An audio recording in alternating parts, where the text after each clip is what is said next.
Mother of thousand എന്ന് പറഞ്ഞ ചെടിയെ പറ്റി കേട്ടിട്ടുണ്ടോ? ഇതാണ് കേട്ടോ ആ ചെടി.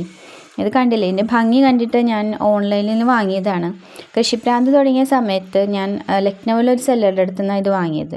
ഇത് 9ഓളം വെറൈറ്റി ചെടികൾ ഞാൻ വാങ്ങിയിരുന്നു അവരുടെ അടുത്ത് നിന്ന്. പക്ഷേ നമ്മുടെ ക്ലൈമറ്റിൽ ഒരു 2-3 എണ്ണം മാത്രമേ സർവൈവ് ചെയ്തുള്ളൂ. അതിലൊന്ന് ഇതാണ്. ഇത് നമ്മുടെ ക്ലൈമറ്റായിട്ട് നല്ല രീതിയിൽ ഇണങ്ങുന്നൊരു ചെടിയാണ്. ഇതെനിക്ക് തോന്നുന്നു തണുപ്പിനേക്കാൾ കൂടുതൽ വീടിൻ്റെ പുറത്ത് നമ്മുടെ സാധാരണ ക്ലൈമറ്റിലാണ് കൂടുതൽ നല്ല രീതിയിൽ വളരുന്നതെന്ന് തോന്നുന്നു. ഇത് കണ്ടില്ലേ, ഒരു ആയിരക്കണക്കിന് കുഞ്ഞുങ്ങളെ ഇങ്ങനെ കൊണ്ടു നടക്കുന്നതുകൊണ്ടായിരിക്കാം ചിലപ്പോൾ മദർ ഓഫ് തൗസൻഡ് എന്ന് പേര് വന്നല്ലേ.